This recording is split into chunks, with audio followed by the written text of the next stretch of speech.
Perfect. Now, Douglas, I'm going to pass it to you. Okay. Well, greetings to all you. Thanks for dropping in this afternoon. We'll see if we can make this an informative and interesting experience for you. I'm Douglas Pratt. I reside in Lafayette, Colorado, which is in the Metro Denver area. I am a psychotherapist in private practice. The sole focus of my practice at this time is working with folks on their spiritual path, finding their spiritual purpose, and dealing with all sorts of encumbrances that get in the way of being able to move on that path and being able to spiritually awaken and expand. The Interlife Spiritual Journey is the method and tool that I use for this primarily. And it is based on the work of Michael Newton, PhD. And Michael Newton did sessions which he called Life Between Lives. He did them between the 1960s and 2000. And by the time he was done, he had done 7,000 4-hour sessions, which is a stunning number, which I will never get anywhere near. So let me talk about Interlife Spiritual Journey and the words I'm using to explain that. Let's talk about interlife. Interlife is the word I'm using to describe that space which is between lives. We go there when we're not in a physical life. Our soul resides there, as does spirit and our higher self. It's a place that we also go to in our sleep. We go there in meditation. And some of us might even go there when we're in the shower and the water is going down from our head to our toes. So this is the place, what I'm partly trying to show you, it's a place you're familiar with. I'm just giving it a particular label. So we have interlife, spiritual, has to do with that question of why am I here and who am I? And spirit. And journey. Journey is, I looked it up in the dictionary so I would find the proper word here. And journey is going from one place to another. It's a complicated definition. Basically, the journey here into Interlife Spiritual Journey is, in fact, going from a regular waking state to moving into a trance or altered state using guided imagery. And in that guided imagery, in that altered state, this is where you're able to connect up with guides and spirit. You know, the Interlife Spiritual Journey basically it creates a door. It's a doorway to the non-physical world. And one of the reasons you'd think, well, why can't I just go there when I'm walking down the street? What's the problem? Well, we have these things called egos and minds. And egos and minds, I call it the ego-mind conundrum. Their job is to protect us.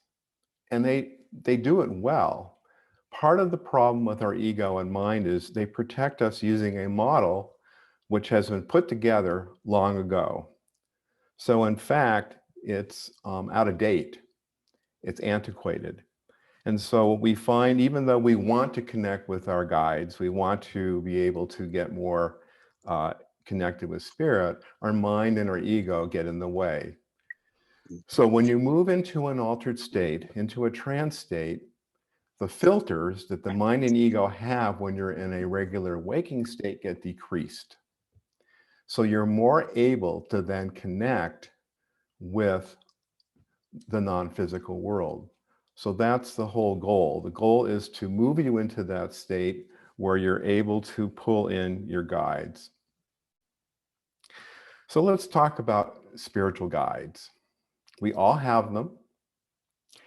And the truth be known is that they have been with us throughout all of our incarnations, all of our lives. And they're with us when we're not in the life as well, because they're always working with growing, helping us spiritually grow and expand, even when we're not in a physical life, though we do much more so when we incarnate. So their job is to, that's their agreement. Their agreement is to facilitate, to guide, support us in our spiritual growth and spiritual awakening.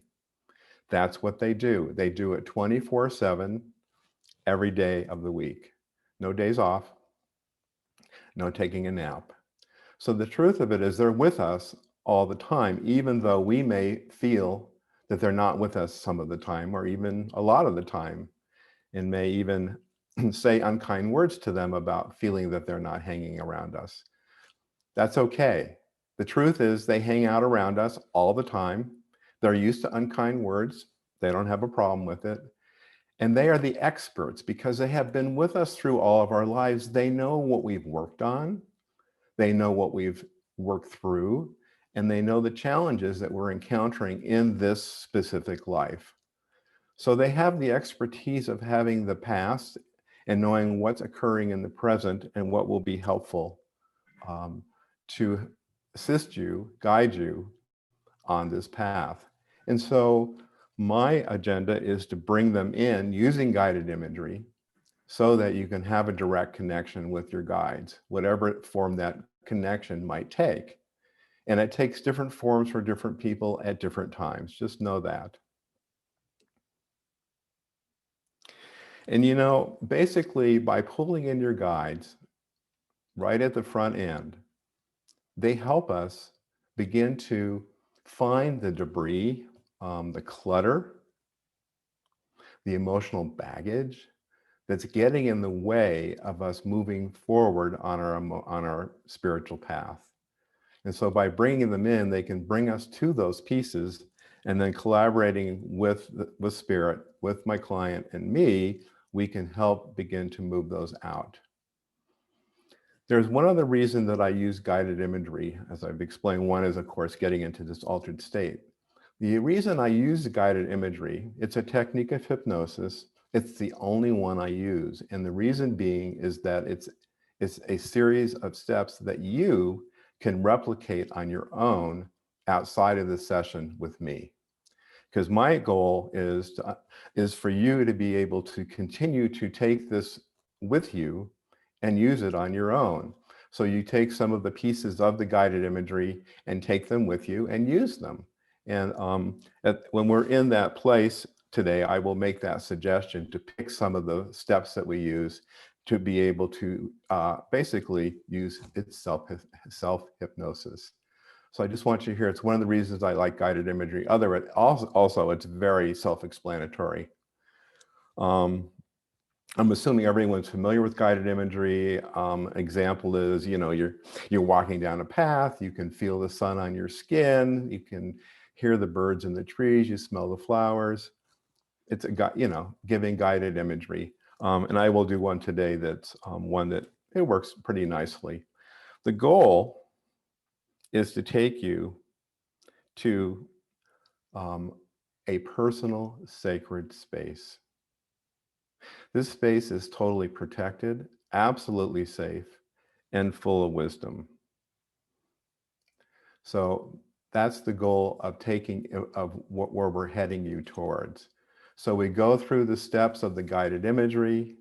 We take you to your personal sacred space. And it's a space you might know. You may have been there many times in meditation, or you may find it to be a new space.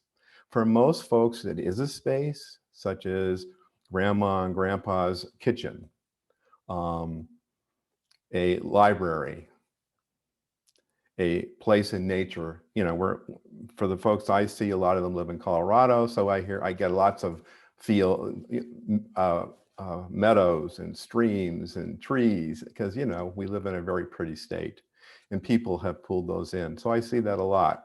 But some folks, and I just want to say this because it does happen, they don't move to a physical place. They move to a true non-physical space where all there is light and color.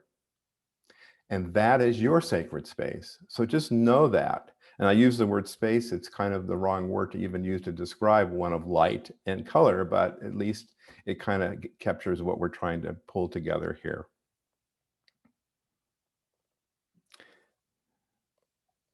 And I guess the other thing I want to, so then once we get you comfy in your sacred space and make sure that you're at ease there and feeling the safety and protection of that space, we then invite your spiritual guide to join you there with your permission, of course, because all of this is dependent on free will. Just know that. So we bring in your guides and we invite them in. And you can experience guides in many, many different ways. You have to just be open. Sometimes you just sense them. Sometimes you feel them. Maybe you hear them in your head. Some of you may hear them,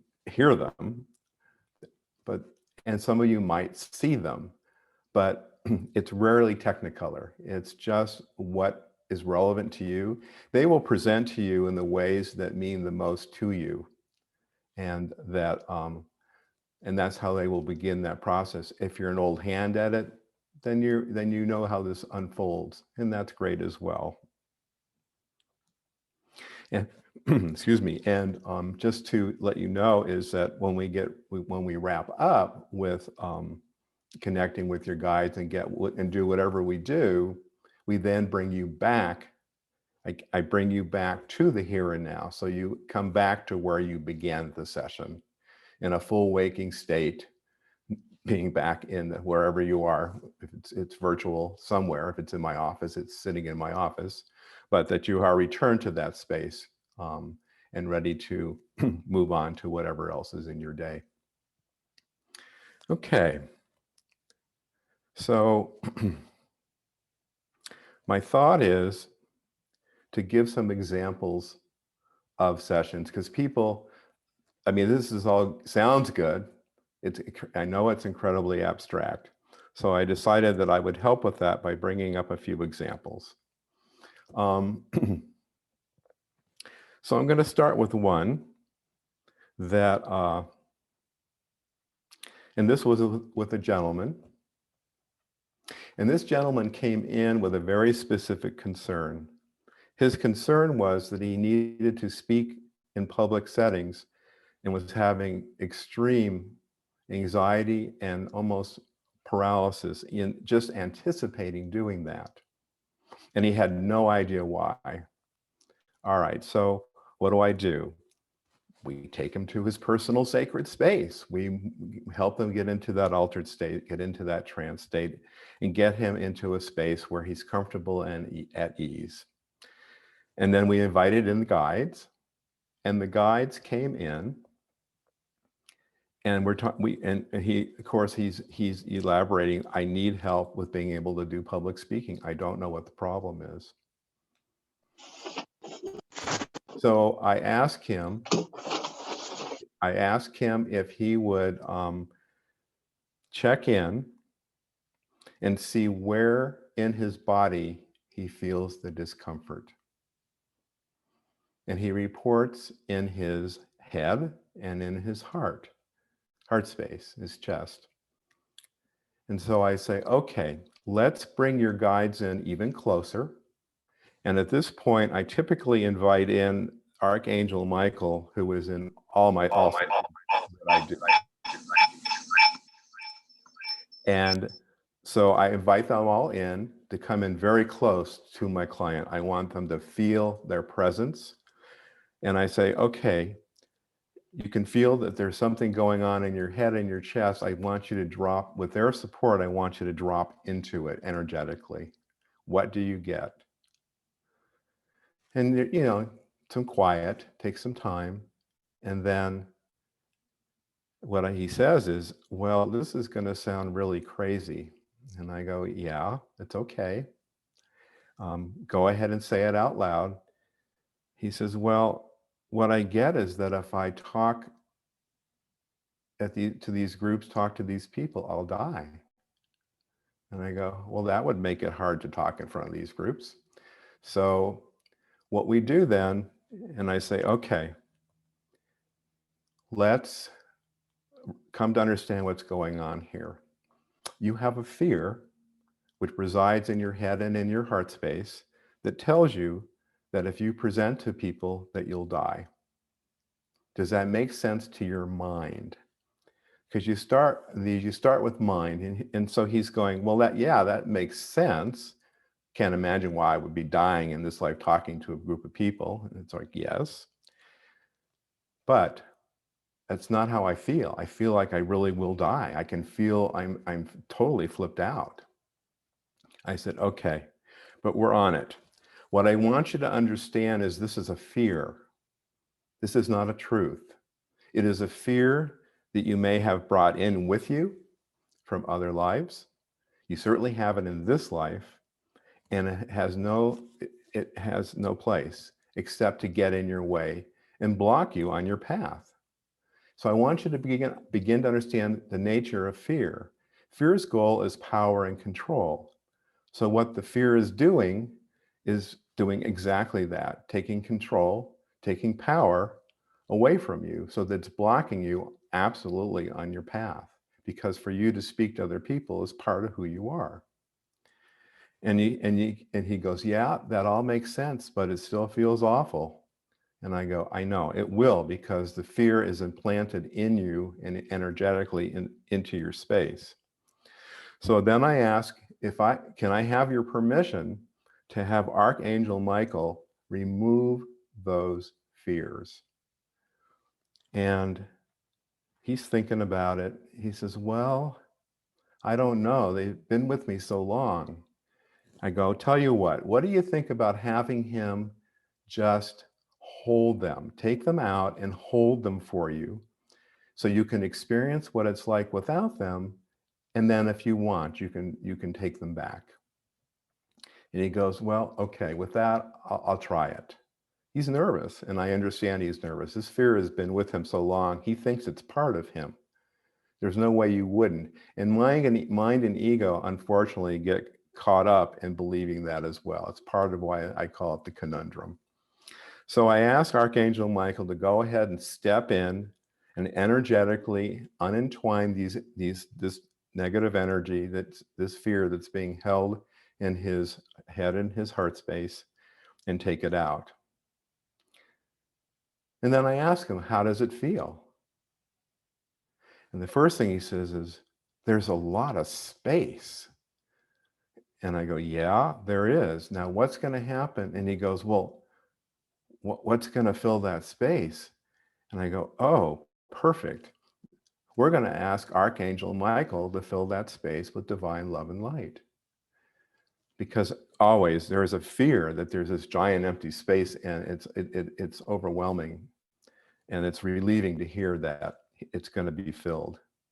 So I asked him, how do you feel now without that fear right in your head and in your heart? He goes, well, I feel a lot easier. I feel more comfortable. Huh. And I say, okay, would you do me a favor and imagine you're now going and getting ready to speak to a group. Tell me how that's going to feel. So he's trying, brings it out. He's trying, he's working with it. He says, well, wow. He says, I'm anxious, I'm nervous, but I'm not freaked out. And I said, that's right. Everyone gets nervous talking in front of a group, but you don't have to be paralyzed and immobilized. And there's that aha moment where he goes, oh, he goes, that's what that was doing? I said, that's what that was doing. So it's interesting. Then he says, well, do I have to take it back? And I go, oh, no, you don't. And he says, well, good, because I don't want it back. This is much better. And at that point, with his permission, we ask Archangel Michael to take that fear and just bring it into the light. And then it just turns into light dust and it's gone. So now this person, without that in his way, has a much better chance of being able to speak to a group of people because he's not being blocked. So that's the power of what happens when we're able to remove or clear a fear that's been in the way and making things difficult. The other, I'm going to give one more example, and then I'm going to open it up to some questions. Had another client, an artist.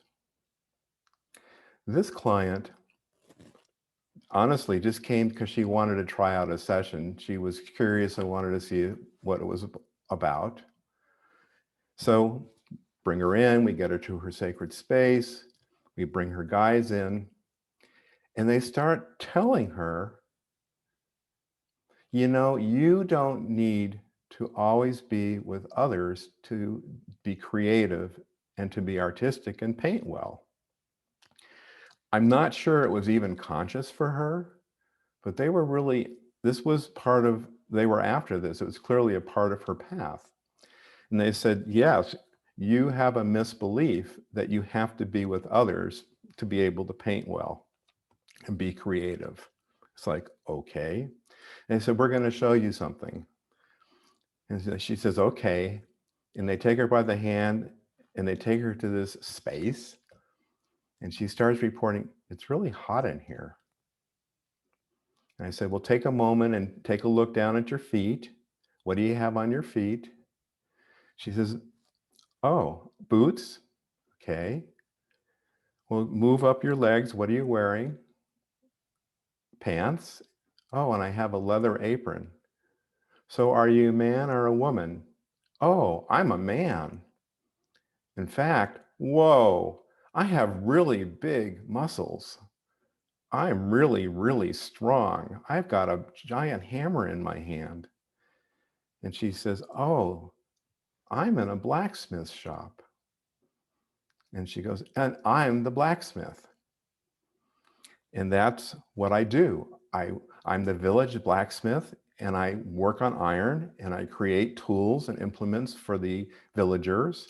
They think really well of me, and I do a really good job, and I love doing it.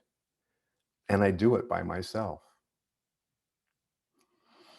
So that was the piece of the life that they wanted to show her. They wanted to show her that she had, in other places and times, been very competent, very creative, and very self-fulfilled, moving and working by herself. And the point being is that she could take that and bring that back when she painted. So I give that as an example because it's not nearly as dramatic, but it's just as powerful. I've had, you know, sometimes they take people to places. I had a woman, they took her to the top of a mountain. And it's like, okay, what are we doing here? She says, oh, I can see my entire path through my entire life looking down. I mean, she was just really ecstatic about it. And she says, I get to live the rest of my life from the top of this mountain. So the point is, and I want you to know, for me, without her explanation, it had no meaning to me, but it had lots of meaning to her. And that's, for me, is one of the fun things of doing this kind of inner life spiritual journey work. I never know where it's going to go. I really should call it inner life spiritual adventure, except that that kind of sounds like a ride at Disneyland.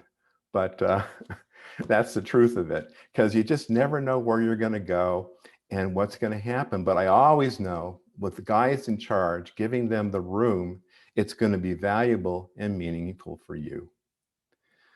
And then obviously, after we wrap up, I always take the time to bring them back to the here and now and get them regrounded. And usually if it's in my office, I bring them a big glass of water because I want them to start regrounding and come back. And today you'll hear me making that suggestion for you to do that in your own spaces. So I think that kind of covers at least sketching it out. And I'd like to leave a little room for questions before we move into the guided imagery. All right, let me make it so I can see everybody. All right, Jim has a question. Go ahead and unmute yourself, Jim. Douglas, this is a pretty personal question. I sent it to you on the chat, and it concerns a question about whether or not this guided imagery would be appropriate for me. I just wondered if you had a second, if you could look in the chat. And All right. While he's trying to work that out, if anyone else has a question in the chat, if you want to put that towards me, and what we might need to do, Jim, is connect you after, unless Douglas can answer that. What do you think, Douglas? Well, I could, but I could answer better in more detail, Jim, if we connect up after the session. Okay. I'd like to Perfect. do that. So I'll get you that email here in a second, Jim. Okay. All I want to know is, do you think it's okay for me to go into the guided imagery right Yeah. now? Yes. Yes. Okay. Thank you. Sure. Perfect. I will say, as someone who has experienced a session with Douglas, I've done a lot of guided imagery and a lot of guided meditations, but I hadn't done only have I done a few where someone else is helping guide during the actual event. And it is so helpful to be in wherever your guides take you and have someone in that lovely voice that Douglas has, explaining and asking questions and getting you to where you need to go. Because I don't know about some of you, but sometimes I do some of those guided ones and I see very clearly the problem, but I can't find the solution. And so to be able to be with somebody who, through his background, has the capabilities of guiding to that spot has been extremely beneficial in my situation. Let's see. Lori wants to know, can we meet our soul councils while with you? Sure. If that's a specific agenda, then we can actually ask them to take you to your soul council. Usually I ask your spiritual guide, usually whoever's the lead guide in the team, to take you by the hand and take you to your soul council. Sure, absolutely. Soul counselors are actually, that's a whole different conversation. But that's an incredible group of souls, beings to deal with, because they help you plan your lives and they review your lives, so they know all about you. Okay, Rebecca's asking if you could explain the difference between a soul council and a spiritual guide. Spiritual guide is a being who is with you all the time through all your lives. They are a buddy. You're very familiar with your spiritual guide. Your spiritual counselor is a group of light beings who you come to review lives, you come to plan lives, but they're not intimately involved with you through your lives. So the council is something that you interact with where at specific occasions, where the guide is somebody you interact with all the time, even when you don't know you're interacting with your guide. Yeah, absolutely. I think, and especially, I know that we have a lot of different people in different parts of their path right now. And so for those of you who are having trouble connecting with your guides, this might be an awesome opportunity for you to do that. Julia said that makes him think of the concept of past lives. And I know we have another person here who sent me a question ahead of time. As far as like, if they want to go into past lives, is that something that you can do as well? Or is it always whatever your guides are going to take you on? I actually do standalone sessions for past life regression. So yes, I can take people to past life as well. Okay. And have you ever done that with more than one person? Like, can you do that with couples, or is that something as a case by case basis? I did it. I've done it a couple of times with couples. It's an interesting process to do so. If somebody wanted to do that, we would have a conversation about that and see if we could make it make sense. So I would be open to having that conversation. Okay. All right. Any other questions? Let me see down here. Are spiritual guides the same as guardian angels? We're getting lots of good questions today. It's interesting. I'm not as familiar with my guardian angels, but this is my understanding. Guardian angels are a different group that I think most people have too, and they're with you as well. But my sense is that their job is exactly that, being guardians and guardian angels, whereas our guide's role is spiritual growth and advancement and awakening. I'm sure there's overlap there, but in the moment, I couldn't tell you what that is. Lori, did you have any thoughts on that? Lori loves it when I put her on the spot. Yeah, thanks. Yeah, I think your explanation is kind of how I conceive it too. Our guardian angels are always here with us and come with us. They come with us each lifetime as well. And I always think of them exactly as those beings that are with me to watch out for me, especially help me when I'm driving to keep me safe. I always think of them in that way. Where my guide, like Douglas has said, is my buddy. You know, we hang out together. I can ask him anything. I can ignore him, and it's okay. He's still there anytime I need him. But I do think there is great overlap, is my understanding. Mhm. I Uh, would think. all right. So how would you know if you wanted to do a past life session or if you wanted to do the, why can't I ever remember the name? The Inner Life. Interlife Spiritual Journey. It's all right. Nobody can remember the name. It's not a problem. My wife, who's heard me speak of it for 10 years, cannot remember the name. I think it's your wife asking this question. So, Oh, so what would the difference be? Why would someone want to reach out to you and just talk it through, or how do you decide that? well, there's a lot of overlap there. So honestly, what I would do, I do all my work, even past life work, I do it from the sacred space. So I would still say, okay, let's do past life. Tell me what you want. Tell me what you're wanting from past life. I want to see the very first life I ever had. I want to see a life where I was happy. I mean, people have different agendas. So what you would do, I'd take them to their sacred space, but we would then move them to a past life where they were happy. So that would be the specific direction that we would take. So when you do past life work in that sense, it's more focused. The guides are not nearly as in charge. Whereas when you do an inner life session, they really are in charge of the session. Awesome. All right. Do we have any other questions? I'm going to go ahead. We don't normally do it this early, but I'm going to put the contact information for Douglas over in the chat.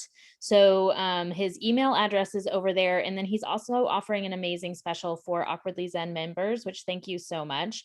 Mhm. A 2-hour session for AZ through the end of June is $140, and it's usually $180. And let me just tell you, as someone who got real into past life regressions when I first started on my path, that's a heck of a deal, y'all. So just know that. And as someone who's experienced it, so keep that in mind there. And also I know Douglas and he comes to a lot of our Zen Zooms and things like that. So if you have a specific question, you can also email him about that. Because he's an awesome part of this community. So Oh, absolutely. You're welcome to email me. appreciate that. Now, Alicia wants to know, can we heal past trauma that we don't remember during a session? The answer to that is sometimes yes. I have seen guides go ahead and move in and do energetic work without somebody having the full memory of what caused the trauma. I think that's happening more, honestly, more recently, because they're really pushing us to move forward in our spiritual progression. And I think that there's times now when they go ahead and just say, be still, we're going to just work on this piece that comes from a different time. So the answer is sometimes, yeah. I did not see that 5 years ago. 5 years ago, you had to go and at least have some conscious recognition before they were able to intervene. Okay. Interesting. Do you have any thoughts on why that's the case? The case of? Like why it's that way now and that it wasn't that way before? Oh, I think it's because it's more expeditious and we are being pushed, and I mean we collectively, wherever we're at, to spiritually awaken more. As you well know, the earth is in transition and transformation, and they want us to be moving along our paths as far as we can go and as fast as we can go. So I think they're taking some shortcuts now that they wouldn't have taken before. I'm sure they wouldn't call them shortcuts, but that's the word I would use. It makes me think of my session with you, and I ended up on the top of it was almost like a giant hill that was almost a board game of Awkwardly Zen.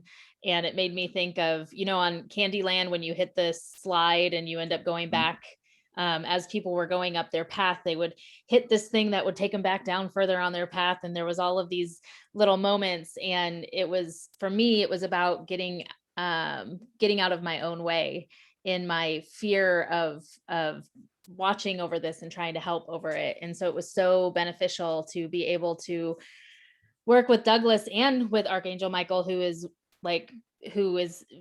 I'm very close to that energy, and to be able to allow that fear of what's going to happen to go away so that we can just keep going.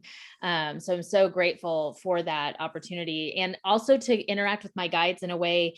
I know most of my guides somewhat well, but I got to experience them at a level that I hadn't yet. And so that was really, really powerful as well, to be able to tap into two of my guides in such a strong way. Let's see. Okay. So things are popping. Hold on. Is the journey more vast if you let go, or if you're in a more grounded place? That's a good question. I think that what I would say to you, the more you can surrender, the more you can be open to the process, the more different things can come forward. If we preconceive them and our mind and ego get in there, then it constricts what we're going to experience. Okay. And Joe wants to know, have we been at this point before, or are we at the highest level of evolution since creation? Big question. I don't think I have a good answer for that. I think then you can get into the conversation about time. Does it really exist? There's a lot of pieces to that. Okay. I don't know.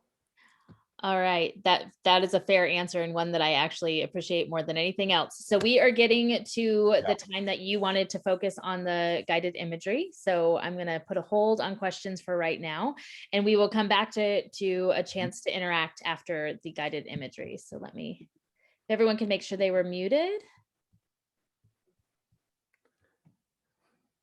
Okay. All right. All right. So get yourself comfy wherever you are. Be at ease. Kind of check in, see if your body is physically okay with whatever position or place you're in.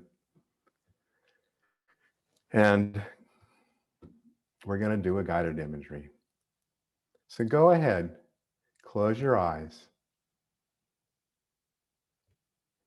In your mind's eye, imagine you're standing safely near a whirlpool. In this whirlpool are thoughts, concerns, worries, and doubts for yesterday, for today, for tomorrow. And they're all circling around and around and around and around. And as they circle around and around and around, check about and look for additional thoughts, concerns, worries, and doubts. As you find them, would you put them also into the whirlpool so that they too circle around and around and around and around? And as they continue to circle around and around and around, would you check about and look for all remaining thoughts, concerns, worries, and doubts? And would you take them all and put them into the whirlpool, every last one of them, so that the entire group is just circling around and around and around and around.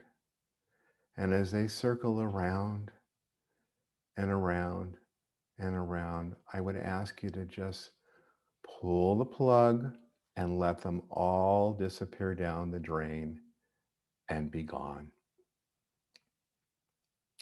Now, in your mind's eye, a circle, a ball of divine energy and light moving right over the top of your head, right over your crown chakra. And it begins to send this energy and light outward into your hair, expanding into your scalp,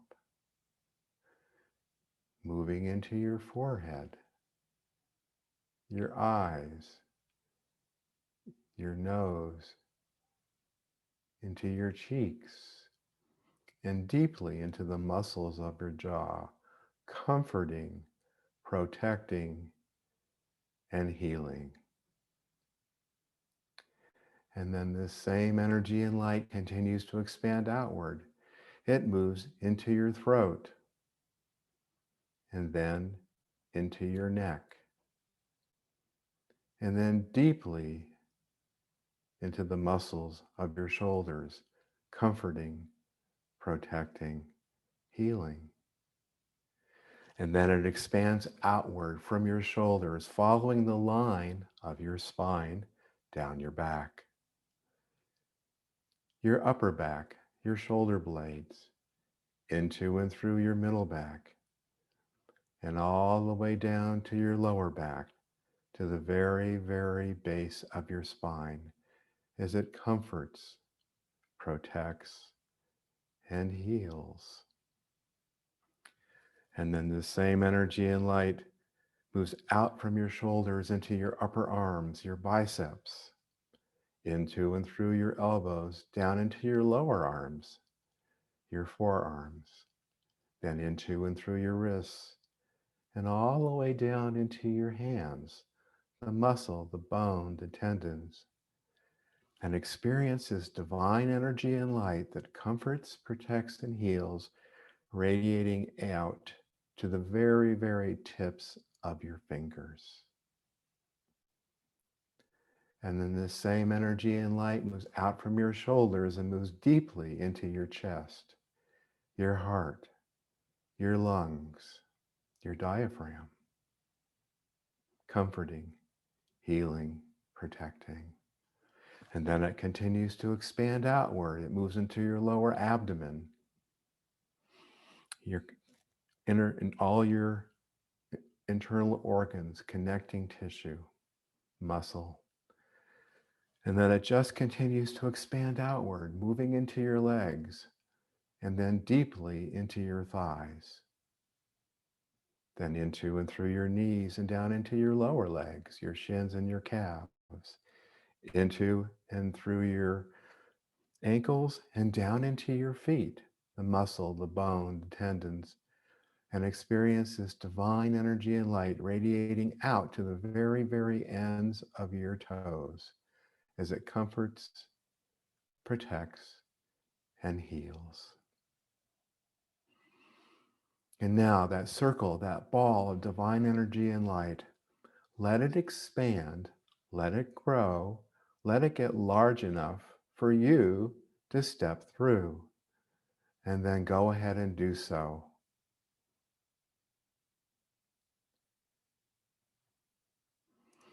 The front of you will be coated as you step in, and the back of you will be coated as you step out. Now experience having every cell in your body, inside and outside, completely immersed in this protective, comforting, healing, divine energy and light. And now you find yourself just easily moving forward. And I'm calling on all beings of light that have your interests 100% at heart to come forward and be present with you. Your higher self, your spiritual guide or guides. And I call on Archangel Michael to be present as well to provide support and protection. And I invite your mind to take a step back. I ask your mind to take that step back to observe and record, but allow this session to unfold as it needs to as you move on your path of awakening and healing. And now you find yourself very gently, very easily moving to a set of steps. These steps take you to your personal sacred space. That is the space that is completely protected, absolutely safe, and full of wisdom. Come on up to those steps, and I will count the steps for you. And just know with each step, you'll be able to become more at ease, more comfortable than the step before. 1, easier, easier, deeper, easier. 2, deeper, deeper, easier, deeper. 3, deeper, deeper, easier, and deeper. 4, deeper, deeper, easier, deeper. 5, deeper, deeper, easier, and deeper.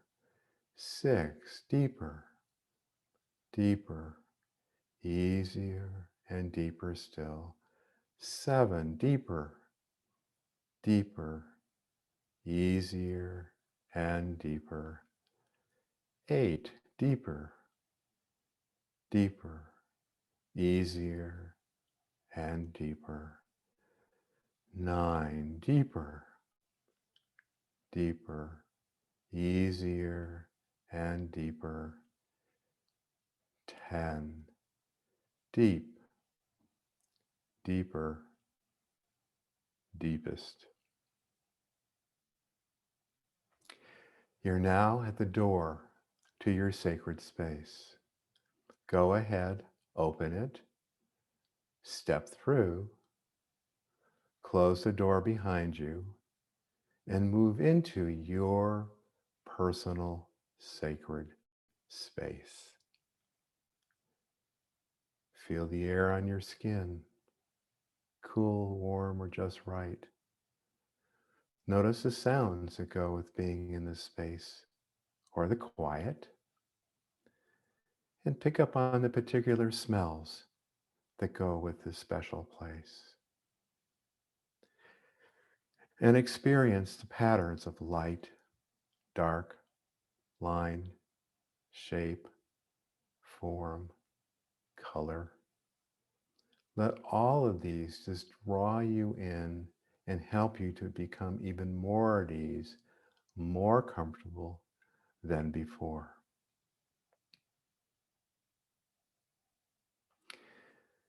Just enjoy the ease and the comfort of being in this space that is yours and yours alone. It is a sacred space you may be quite familiar with, or it may be new, but it is a space that you can return to anytime you so choose, just taking yourself back to this place. And now, as you are comfortable and easy in this space, I would like to invite your spiritual team, your spiritual guides, to join you in this space. Just know that they're going to present to you in whatever form or fashion that serves you best right now in this moment. You may sense them, you may feel them, you might hear them, you might see them. Just be open to however they present to you at this time. I'm going to count them in. At the count of 1, they will be there with you. 5, 4, 3, 2, 1.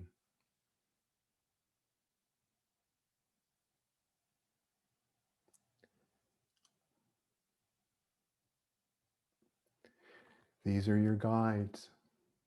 These are the guides that have been with you through all your lives. They love you dearly. They hold you in the highest regard, and they want the very, very best for you. So just feel their presence. See if you have a sense of familiarity. and just have comfort with them. Know that they love you deeply. Feel the warmth and the ease that goes with being with these beings of light. And now what I'm going to do is give you a few minutes to just interact with your guides in whatever way you and your guides feel will work best with you. Whether that's just standing with them and hanging out, having them take you somewhere, having a conversation, whatever serves you best in this moment. And I'm going to give you a few moments to do that. And then I will have your guide give you something that you'll be able to bring back with you from this time.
All right.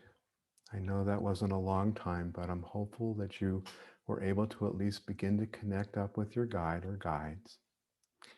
Just know that this space is sacred space that you're in right now.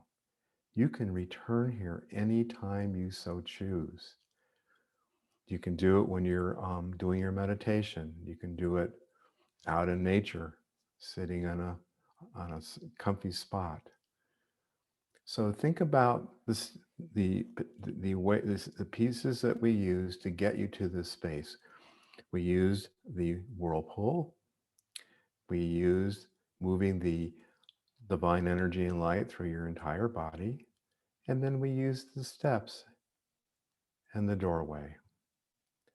So choose which of those you need to be able to bring yourself back to this space on your own to connect up with your guides. And now, before I have you come back, I'm asking your guides, each of them, to give you something to take back from this space to the here and now.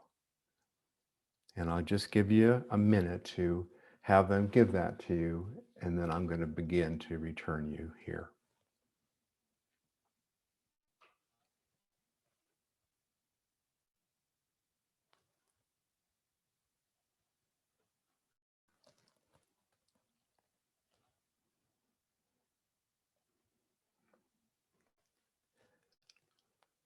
All right. With the gift from your guide well in hand, I'm asking you now to say your goodbyes and know that you'll see them soon again if you so choose, and that they're with you all the time, either way. And come on up. At the edge of your sacred space is a gate. This gate is a gate that will take you back to the here and now. So I'm asking you to come on up to the gate, then go ahead and open it, step through, close the gate behind you, and step back into the here and now with your gift in hand. I'm going to count to 5. At the count of 5, you'll open your eyes. You'll feel relaxed and rested, and of course, remembering everything from your time today. 1, 2, 3, 4, 5. Coming back to the here and now. If you have some water near you or something to drink, take a sip. It'll help you ground again, bring you back. And when anyone who's ready, 2 things. You're welcome to talk about your experience here. I know they're personal. You may or may not want to share. And we're going to turn the recording off now. Before I turn off that recording, I just want to say that I'm going to say it out loud because people who are watching this recording later won't know how to reach you, Douglas. So it is dkprattmsw@gmail.com. Again, that's dkprattmsw@gmail.com, or you can always reach out to us at awkwardlyzen.com and we will get you connected with Douglas. So now let me stop the recording